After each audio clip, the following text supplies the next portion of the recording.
Pankaj ji, Rahul Gandhi press conference करते हैं, लेकिन इस प्रेस कॉन्फ्रेंस के जवाब में इलेक्शन कमिश्नर साहब कह रहे हैं ये बेफिजूल की बात है, ऐसा कुछ तथ्य इसमें नहीं है जिससे हम इस पर कार्रवाई या फिर किसी चीज़ को लेकर के हम इस पर सुधार करें। देखो, वोट चोरी तो दूर की बात है। उत्तर प्रदेश के लखीमपुर खीरी में अर्बन कोऑपरेटिव बैंक में घोटाला हुआ, 27 पद निकले थे, तमाम भाजपा के नेताओं ने भर लिए। तो ये तो चुनाव आयोग है क्या? आपको नहीं पता है ये चीज़ें? आप बताओ ना, छोटी छोटी बातों पर आप लोग इस तरीके की बातें करते हो। सारा दारोमदार आप लोगों का कांग्रेस पार्टी पर टिका हुआ है।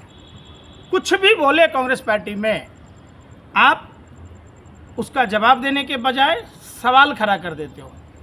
सबसे बड़ा सवाल है,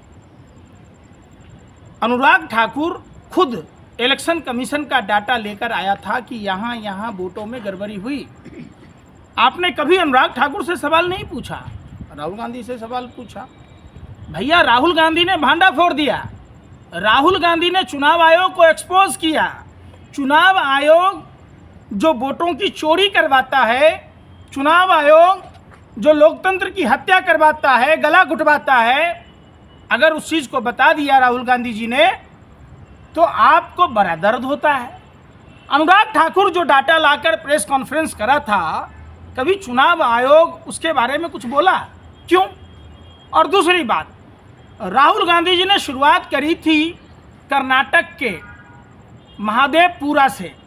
आप तमाम मीडिया के लोग वहां जाकर जांच पड़ताल की। एक ही मकान में, एक कमरे के मकान में 80 वोटर थे, और 80 वोटर में से 10 भी अगर शादीशुदा हो, 2-2 बच्चे हों, 100 आदमी तो योगी मोदी जी की तरह नहीं है। बताओ ना, क्या पारिवारिक गृहस्थ जीवन वाला देश है ना भाई? तो अगर 20 बच्चे भी हुए तो 80 और 20 100।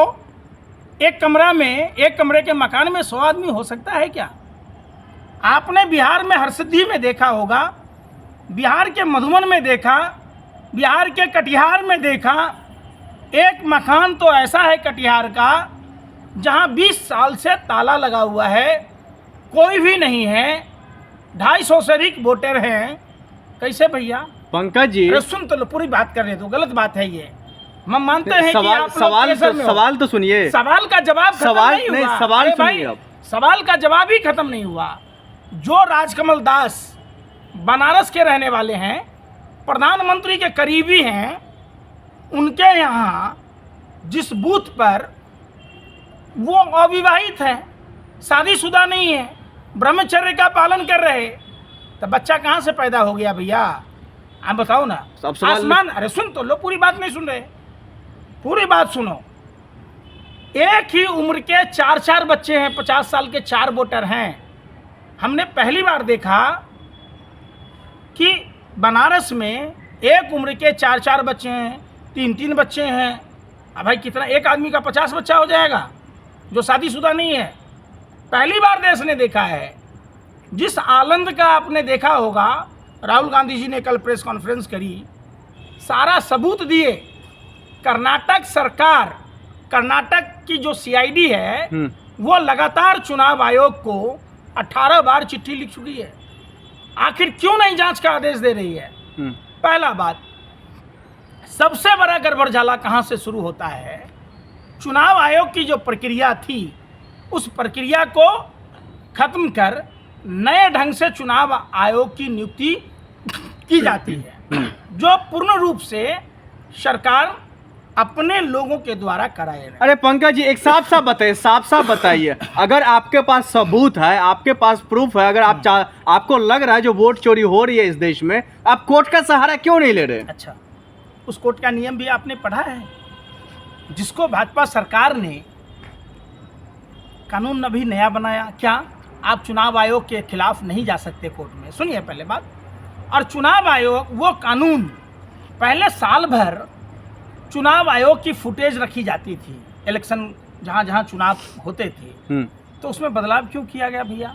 और वो डाटा, एक बात बताओ, सुनो, वो डाटा तो कहीं भी रख सकते हैं। डिजिटल इंडिया की बात है, राजीव गांधी जी ने डिजिटल इंडिया की शुरुआत इसलिए तो की थी, क्यों कंप्यूटरीकृत हुआ था, कि सारे डाटा महफूज रहें। तो चुनाव आयोग डाटा दिखाने से मना क्यों कर रहा है? हाँ। आपको एक और चीज बताऊं, यूपी के महोबा में अभी पंचायत चुनाव होने हैं। 803 नंबर मकान में 4271 वोटर हैं।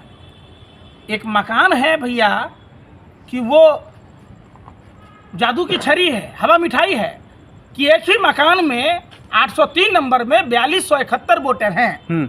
अगर 4271 में से 2000 लोग भी शादीशुदा होंगे, गृहस्थ जीवन में वाले होंगे, 100 आदमी तो रंडवा नहीं होगा। ठीक है, लेकिन सुन लो भाई, सुन लो। अरे अनुराग ठाकुर के हाइड्रोजन बम फोड़ने वाले तो खुश हो गए राहुल अनुराग गांधी। ठाकुर कौन है?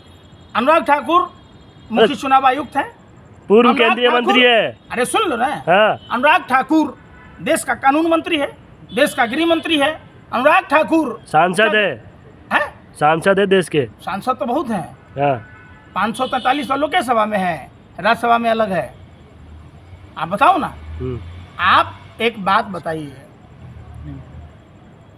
आरोप लगा चुनाव आयोग पर, एक्सपोज हुआ चुनाव आयोग, भाजपा का नेता ऐसे बिलबिला रहा है जैसे लगता है पिछवाड़े पर किसी ने मिट्टी का तेल या पेट्रोल डाल दिया है। यह जवाब चुनाव आयोग को देना है, चुनाव आयोग को साफ और स्पष्ट बताना है। राहुल गांधी जी ने सबूत के साथ 36 सेकंड में दिखा दिया कि कैसे मॉर्निंग में ही आप डिलीट कर दीजिए वोटर लिस्ट से, आप सो जाइए चाय नाश्ता करके। नहीं, आपको मालूम है कर्नाटक विधानसभा चुनाव में जैसे ही कांग्रेस ने चुनाव जीता, उसके बाद आपने देखा क्या हुआ, 20% वोट काट दिए गए कर्नाटक के वोटर लिस्ट से, और सारे के सारे मुस्लिम समुदाय के थे। यही काम बिहार में हुआ। अच्छा एक बात बताइए, आप पत्रकार हैं, आपको वो चीज़ नहीं दिखा कि वो मृत लोग जिंदा हैं? पहली बार मोदी जी के शासनकाल में मरे हुए लोग पत्रकारों को इंटरव्यू दे रहे हैं। मानवीय भूल हो जाता है। सुन लो यार, हाँ। मानवीय भूल, फिर वही वाली बात, ये मानवीय भूल इंसान है, गलती हो जाती है। यार सुन नहीं रहा, मैं वही तो कह रहा हूँ चुनाव आयोग से कि मानवीय भूल, माफी मांग लीजिए। इस्तीफा दे दे क्या? इस्तीफा कैसे देगा भाई, बनाया ही इसलिए गया है।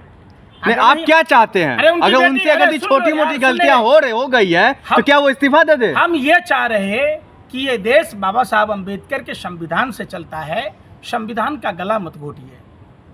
आम जनता को बाबा साहब अम्बेडकर ने संविधान में वोट डालने का अधिकार दिया है, एक वही अधिकार तो है। यही उंगली तो बाबा साहब ने दिखाने के लिए बोला है कि आप रोजगार के लिए, शिक्षा के लिए, स्वास्थ्य के लिए, आप तमाम देश में जो ये चीज़ें हैं इसी के लिए तो वोट डाला जाता है। वोट के बाद कौन पहचानता है भाई? कोई नेता पहचानता है? मोदी जी हैं? बड़ा मोदी जी सपना में याद आ रहा है यार, हैं? बहुत लिफाफा मिला है का? 2-3 को एक बार मिल जाता है का? अरे भैया बिल बिला रहे हो? अरे मोदी जी अरे यार, देश के लिए सुन सोचते हैं, मोदी जी बिहार के लिए सोच रहे हैं। हैं? मोदी जी बिहार के लिए सोच रहे हैं। बिहार में देख रहे क्या नहीं क्या से क्या कर दिया बिहार को। क्या सोच रहे बिहार के लिए? एक सुई बनाने की फैक्ट्री बिहार में नहीं लगाई मोदी जी ने। पूरे देश में प्रधानमंत्री जी उत्तर प्रदेश में इन्वेस्टर समिट करते हैं, गुजरात में करते हैं, मध्य प्रदेश में करते हैं, हरियाणा में करते हैं। बिहार ने क्या बिगाड़ा मोदी जी? सरकार बनने दीजिए, वहां पे भी होगी। अभी किसकी सरकार है? डोनाल्ड ट्रंप की। अरे अभी किसकी सरकार है? पुतिन की सरकार है, किम जोंग की सरकार है। अरे इतने बेशर्म आदमी हो आप, पत्रकार भी। वही प्रधानमंत्री जी घरियाली आंसू बहा रहे थे, मेरी माँ को दाली दी गई। अरे आपका वो मौतों को सौदागर जीवेश मिश्रा, नकली दवाई बनाने वाला, लोगों की कोखें सूनी करने वाला, मांग उजारने वाला, बच्चों के सर पे से अब माँ बाप का साया छीनने वाला जीवेश मिश्रा, एक हिंदू पत्रकार दिलीप सहनी को मारा, नाक की हड्डी तोड़ दी, माँ की गाली दी। प्रधानमंत्री जी उस हिंदू पत्रकार दिलीप सहनी की माँ नहीं है।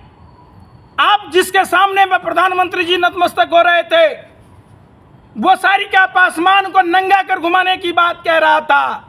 क्या वो दलित की बेटी सारिका पासवान महिला नहीं है? प्रधानमंत्री जी बिहार पूछता है, और आपके इस कुकृत्य पर थूकता है बिहार। ठीक। बिहार पूछता है कि जिस बिहार में आपकी सरकार रही, इससे पहले सरकार में जब आपकी बनी बिहार ने 39 सीटें दी। आपने कहा था कि बाढ़ सुखाड़ समस्या से निदान दिलाएंगे। 24 नदियों में पानी का बहाव नहीं है। आप सिंधु जल की बात कहते हैं प्रधानमंत्री जी। आप अगर गंगा का पानी रोका होता तो बिहार के उस 24 नदियों में पानी होता, बिहार हरा भरा होता।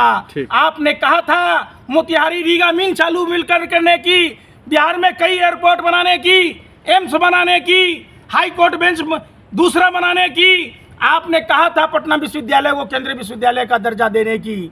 आपने 11 साल के प्रतिनिधित्व काल में बिहार के साथ सौतेला व्यवहार किया, बिहार के जीएसटी का पैसा नहीं दिया, बिहार में सुई बनाने की फैक्ट्री नहीं लगाई। और तो और जब बिहारियों को महाराष्ट्र के अंदर 2 कौड़ी का लुच्चा लफंगा राज ठाकरे जैसे लोग मारपीट कर रहे थे, दुकानों में लूट मचा रहे थे, माँ बहनों की गाली दे रहे थे, तब बिहार की माँ बहन बेटियों का सम्मान आपको ना दिखा। आपने राज ठाकरे पर एफआईआर नहीं करवाई, राज ठाकरे को जेल के अंदर नहीं भेजा। इसलिए बिहार अब की बार बिहार माफ नहीं करेगा आपको, अब की बार झोला उठाकर फरार कर देगा। चलो।